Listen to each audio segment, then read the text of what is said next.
Lessons have to be learn, और वो हमारे ही भले के लिए हैं वो लेसन्स। वो तो क्या होता है कि हमें तकलीफ होती है ना एग्जाम देने में, और it's not easy, it's difficult. तकलीफ होती है, आग में से गुजरना पड़ता है, अम, मुश्किल हालातों में जीना पड़ता है। बहुत बहुत कई कई मतलब ये कोई ऐसा तो है नहीं कि 3 घंटे का टेस्ट है, 2 घंटे का टेस्ट है। कई कई बार तो 3 3 डेकेड चलता है लोगों का ये टेस्ट। तो आसान नहीं है ना, मुश्किल है बहुत। तो इसके लिए दिक्कत है। या विशाल। क्या कर्मा, मैं एग्जैक्टली वही बोलने वाला था अभी। जैसे हमें 3 डिकेट्स बताया ना, so I have observed my father. So from his age of 16 till the age of 60, he had struggled a lot actually. I mean, like too much struggle. I've seen him my whole life. But after the age of 60, he became more settled. So yeah, the test might go on for decades. I have तो मैं हमेशा सोच रहा था कि oh my father इतना struggle किया. Then I recently saw my uncle. So वो तो मेरे father से भी double. Like he's his tests never end. But you know what? The beauty of him is that he always wears a smile on it. He has so many things going on, but he is always smiling, sitting in between those tests and going through. And he always says that कि हाँ जो दिया गया है वो मैं role complete करूंगा बोलकर. So this again circling back to the soul contract which you have mentioned, right? It's we just look at all this test for this lifetime only, but they have been coming maybe from the past ones, and we don't know how it's going to go in the next one. But yeah, it's a long journey actually. It's just not this event of life. हाँ हाँ। Yes आशी। अभी ये सब से मुझे एक चीज याद में आई कि pain in itself is the design of life. So okay, so I got this realization in one of the shadow integration meditations which Anamika facilitated on one full moon. Ki so what I saw there was this old woman who appeared out of nowhere, and she was very very fragile. Like कि बस अभी एक पैर बस grave में ही है, कभी भी गुजर जाएगी. And it is one of the very interesting conversations that I've had ever in these sort of meditations. And she was like, let me die. That's what she was requesting me for. And I was like, how can I help you die? And then she was like, I am here as your I don't exactly remember the word she used, but what she meant was ki I am alive because you have kept me alive for lifetimes as your mechanism to make problem out of things which are not a problem to begin with. And I asked her कि ऐसा कौन सी चीज है जिस पे मैंने problem बना दी, problem ना होके भी. And then she told me pain. You don't want to feel pain. You just make problem out of pain instead of feeling it. And then you bitch about it, whine about it, and then you go into this whole process of finding solutions for it when actually it was never a problem to begin with.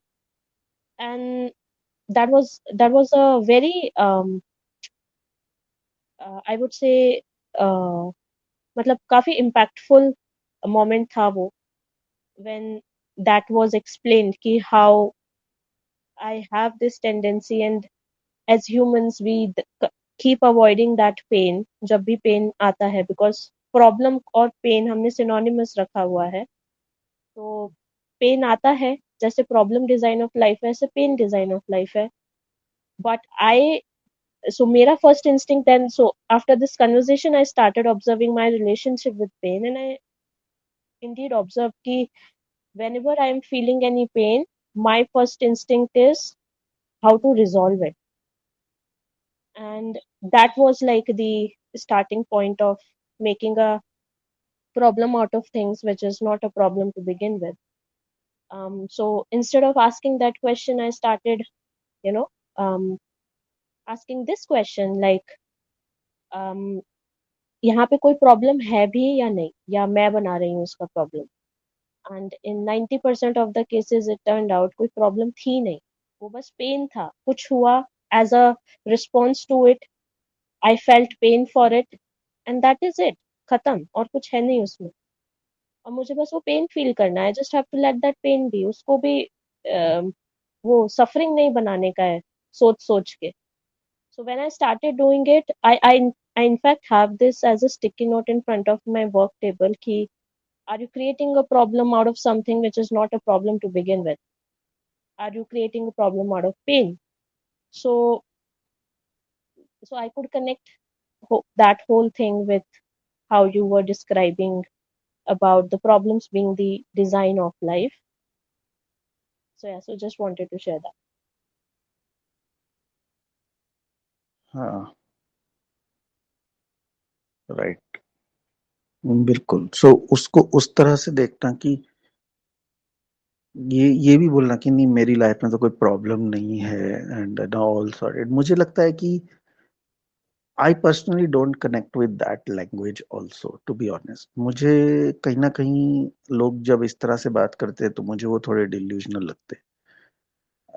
मुझे अभी भी ये समझ नहीं आता कि इसमें दिक्कत क्या है, ये एक्नॉलेज करने के लिए कि yes there are problems in my life. तो why you have to pretend to be grander than who you are. तो Like for me, I तो नहीं believe है. it's like जब ये एक बार क्लैरिटी आ जाती है कि कितनी प्रॉब्लम्स मैंने बनाई हुई हैं, वो है नहीं, then actually I can focus on the problems नहीं, वो जो ठीक है, वो एक्चुअली तो है. एक बात हो गई. वो तो एक बात हो गई कि कई बार तो जो चीजें प्रॉब्लम नहीं है हमने उसको भी प्रॉब्लम बना रखा है. वो तो चीज ही अलग है ना. हम्म, कि गर्मी इतनी क्यों पड़ रही है, बारिश क्यों नहीं हो रही है, ये नहीं हो रहा, हम जबरदस्ती की चीजों को हमने वो बना रखा है. मच्छर क्यों काट रहे हैं, तो वो अलग चीजें हैं. मैं बोल रहा हूँ कि वो तो हो गया, वो तो एक पॉइंट हो गया कि हैविंग दैट अवेयरनेस की some things are just design, that's how life is. So अब आप उसको प्रॉब्लम की तरह देखना चाहो तो देख सकते हो, लेकिन that so that is more about understanding कि लाइफ में कुछ कुछ चीजें हैं जो एक्चुअली में प्रॉब्लम्स हैं तो हैं. That's what I am saying. क्या क्या दिक्कत क्या है ये एक्नॉलेज करने के लिए कि हैं. पॉइंट ये नहीं है कि आप आंख बंद कर लो और ये बोलो कि नहीं मेरी लाइफ में कोई प्रॉब्लम नहीं है, तभी आप अनडिस्टर्ब स्टेट फील कर पाओगे. अगर आपको ऐसा लग रहा है कि आप अनडिस्टर्ब स्टेट में तभी रह सकते हो जब आप ये बोलो कि नहीं मेरी लाइफ में तो कोई प्रॉब्लम ही नहीं है, नहीं ये तो प्रॉब्लम ही नहीं है तो no problem and all that, आप ऐसा बोलोगे तभी आप अनडिस्टर्ब स्टेट में रह सकते हो. That is delusion. सही हाँ, अनडिस्टर्ब स्टेट आपकी लाइफ में तब आएगी जब आप ये बोल सको कि है मेरी लाइफ में अनरिजॉल्व प्रॉब्लम्स, और रहने दो. वर्क इन प्रोग्रेस है, चल रहा है, जो भी है वर्क इन प्रोग्रेस है, नहीं है, देख रहे हैं नहीं देख रहे हैं, but you feel very much internally कि but I am not disturb by, मुझे नहीं बॉदर कर रही हो. आई एक्नॉलेज की है. अब ये जो सेंटेंस है ना, ये बड़ा ही कॉम्प्लिकेटेड सेंटेंस है, क्योंकि मेजॉरिटी ऑफ लोगों को ये सेंटेंस कंप्यूट ही नहीं होगा कि एक तरफ तुम बोल रहे हो कि प्रॉब्लम है और दूसरी तरफ तुम बोल रहे हो कि मुझे बॉदर नहीं कर रही है. ये कैसे? बॉदर करनी चाहिए, प्रॉब्लम को सॉल्व करो. तो दे विल प्रोबेबली फील कि um, तुम प्रोक्रेस्टिनेट कर रहे हो या फिर वॉट एवर. लाइक ये सेंटेंस कंप्यूट नहीं हो पाता है फॉर मोस्ट पीपल कि हाउ कैन दीज टू को एग्जिस्ट. हाउ इज इट कि आप ये बोल रहे हो कि मैं अपनी प्रॉब्लम्स पे काम कर रहा हूँ लेकिन लेकिन I am not disturb by it.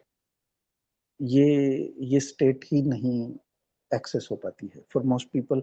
Not able to comprehend this and will not be able to understand what you're saying. And that is also true. आप उनको समझा भी नहीं सकते। तो और ये दूसरे को समझाने के लिए है भी नहीं, ये मैं आपके लिए बोल रहा हूँ कि आपको ऐसा फील अगर हो रहा है तो देन दैट इज ग्रेट। ये आपको दूसरे को कैसे कम्युनिकेट करना और दूसरे को कैसे समझाना है, impossible task. You can not, उनको नहीं समझ में आएगा। तो ट्राई भी मत करो, कोशिश भी मत करो। जब उनको समझ में आना होगा, जब वो इस लेवल पे आते हैं, यहाँ पे आते हैं, उनको खुद ही समझ में आ जाता है कि I get it what you are saying. आज मैं भी वो चीज़ फील कर पा रहा हूँ एंड ऑल दैट। तो इसके लिए अपनी एनर्जी वेस्ट मत करो किसी को समझाने के लिए या कन्विंस करने के लिए and all that. Specially convince करने के लिए, समझाने के लिए एक आध बार बोल दिया, लेट्स से कि क्यूरोसिटी के लिए कोई पूछ रहा है आपसे, बता दिया। लेकिन मैं उस पे अपनी जान नहीं जलाऊंगा किसी को समझाने के लिए और किसी को ये कन्विंस करने के लिए या किसी के दिमाग में ये बात उतारने के लिए, क्योंकि मेरे तो बस का नहीं है वो किसी को समझाना। तो आई जस्ट नो कि it would be lot easier for me to help a person come to this state, जो कि एक बहुत बड़ा काम है, to help a person to come to this state। वो अपने आप में ही बहुत बड़ा काम है, लेकिन वो फिर भी इससे ज्यादा आसान है कि मैं उसको इस बात को समझाऊं कि how does this state feel like, कि हाउ इज इट। समझाना तो इम्पॉसिबल है, समझाने में तो आप सालों सालों लगा दोगे, लेकिन शायद अगर वो आपके साथ ये जर्नी ले और यहाँ पहुंचने की कोशिश करे तो शायद कुछ महीनों में पहुंच जाए और खुद ही एक्सपीरियंस कर ले। तो यहाँ पे किसी को पहुंचाना ज्यादा आसान है, समझाना तो इम्पॉसिबल है, समझ तो आएगा ही नहीं। सो ये सिर्फ आपके लिए है। अगर आप अपना एक इंटरनल चेक ये रख सकते हो कि आपको ये बोलने की जरूरत ना पड़े कि नो, मेरी लाइफ में कोई प्रॉब्लम नहीं है, so you can feel relaxed, then you are not relaxed. If you can be relaxed by knowing that you have unfinished business, unresolved problems, and you can still sleep well, you can still relax, you are in a very good state.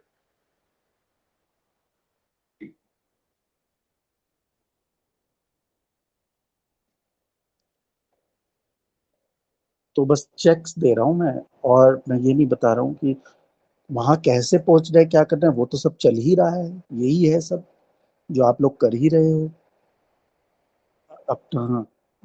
Self development, spiritual development, यही चल रहा है। बस मैं बीच बीच में ये checks remind करता रहता हूँ कि ये चेक्स कर लिया करो, सो यू नो कि वेयर यू आर एट।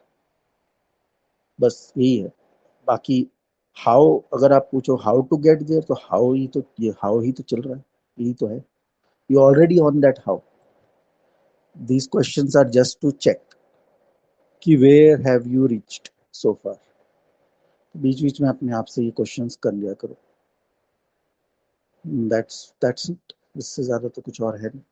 अगर इन क्वेश्चंस का आपको आंसर आ जाता है ऑनेस्टली, अगर ऐसे लगता है कि नहीं, अभी भी I don't think I am comfortable with unresolved businesses, अभी भी ये चीज बॉदर करती है मेरे को, कि है ठीक है, करती है तो करती है, that's fine. You cannot rush it, cannot do anything about it, you cannot rush it. वो अपने टाइम में होगा। अ, और अगर थोड़ा बहुत लगा ले तो कैसे कर लेते हो कि पहले ये प्रॉब्लम होती थी, ये प्रॉब्लम मुझे बॉदर करती थी, अब ये प्रॉब्लम अभी भी है लेकिन मेरे को बॉदर नहीं करती है। तो अगर रिड्यूस हो गया है वो भी अच्छी बात है। पहले हर कोई अनफिनिश्ड प्रॉब्लम आपको बॉदर करती थी। पहले अगर आपकी लाइफ में 10 अनफिनिश्ड प्रॉब्लम्स थी, अनरिजॉल्व प्रॉब्लम्स थी, सारी की सारी आपको बॉदर करती थी। अब 5 हैं, अभी भी 10 हैं, लेकिन 5 नहीं करती, 5 करती हैं, तो भी बढ़िया है। और फिर धीरे धीरे वो 5 से 4 हो जाएंगी, 3 हो जाएंगी, 2 हो जाएगी। बट आप देखोगे प्रॉब्लम तो अभी वही की वही है, प्रॉब्लम तो वही 10 की 10 है, बट आपको बॉदर नहीं करनी है। जब आपको वो बॉदर नहीं करेगी ना, तो आप एक्चुअली में ज्यादा बेटर परफॉर्म कर पाओगे। क्यों? क्योंकि this circles back to the original conversation जहां से हमने स्टार्ट किया था, and I am going to end it at that point. I think it's a very good full circle. क्यों आप ज्यादा अच्छी तरह परफॉर्म कर पाओगे? क्योंकि अब जब आप उन प्रॉब्लम्स पे कॉन्टेम्पलेट करोगे ना, जब आप उनका रास्ता ढूंढने की कोशिश करोगे, तो you will B contemplating and getting in touch with your knowing and intuition, क्योंकि अब आप फियर ड्रिवन नहीं हो। अब वो प्रॉब्लम्स आपको बॉदर नहीं कर रही हैं। अब आप फियरफुल नहीं हो, आप डरे हुए नहीं हो उन प्रॉब्लम्स से। वो हैं, वो पड़ी हैं, और आपको उनको सॉल्व भी करना है, लेकिन अब आप उनको चैलेंज की तरह या खेल की तरह देख रहे हो कि अब एक ये भी है, अब एक सुडोको है, अब इसको भी खेलना है। तो अब आप उसको उस तरह से देख रहे हो, अब आप फियर ड्रिवन नहीं हो। तो पहले इस स्टेट में आने की जरूरत है। पहला वो जो इनविजिबल टिक बॉक्स में बोल रहा था ना, this is that invisible tick box, कि पहले इस स्टेट में आओ कि प्रॉब्लम्स हो भी लाइफ में तो भी बॉदर नहीं कर रही हैं। जब इस स्टेट में आ जाओगे ना, उन प्रॉब्लम्स को बहुत अच्छी तरह सॉल्व कर पाओगे, उनके बहुत अच्छे आपको हेल्दी सॉल्यूशंस मिलेंगे तब, क्योंकि you will be able to really speak with your intuition and your knowing कि इन प्रॉब्लम्स का क्या करना है। तब तक स्ट्रगल चलती रहेगी, तब तक आप बस बोलते रहोगे अपने आप को कि नहीं, मैं, मेरे को तो बॉदर नहीं कर रही है and all that, and you will try to contemplate and still not getting the right kind of answers. Still the answers that are coming are fear driven only. और वो सर्कल बस चले ही जा रहा है, चले ही जा रहा है, चले ही जा रहा है, क्योंकि हम एक सिंपल इस चीज को एक्नॉलेज नहीं कर रहे कि हाँ, मुझे अभी भी डर लग रहा है इन प्रॉब्लम से, अभी भी मेरा साइज बड़ा नहीं हुआ है। तो पहले उस डर के बारे में कुछ करो, पहले उस डर से बाहर निकलो, पहले पहले उस पॉइंट पे आओ जहां पे प्रॉब्लम आपको डराए नहीं। मोस्ट लोगों का सॉल्यूशन क्या होता है? प्रॉब्लम डराए नहीं, उसका सॉल्यूशन है प्रॉब्लम को ही खत्म कर दो। प्रॉब्लम को खत्म कर देंगे तो प्रॉब्लम डराएगी ही नहीं। That is the solution most people have, and then they become desperate to solve that problem. अब वो डेस्परेशन से एक्ट कर रहे हैं। अब उनके हाथ जो भी तरीका लगे, साम दाम दंड भेद, जो तरीका लगे, they will want to kill that problem at any cost, whatever, healthy unhealthy way, whatever, doesn't matter. ये प्रॉब्लम खत्म होनी चाहिए, क्योंकि ये खत्म होगी तभी मेरा डरना बंद होगा। ये तो मोस्टली लोगों का तरीका है। आपका तरीका अलग होना चाहिए। आपका तरीका ऐसा होना चाहिए कि प्रॉब्लम की आंखों में आंखें डाल के भी देख रहे हो, तभी भी प्रॉब्लम से कोई डर नहीं लग रहा है, प्रॉब्लम को आपसे डर लग रहा है। तब सॉल्व कर पाओगे उस प्रॉब्लम को ढंग से।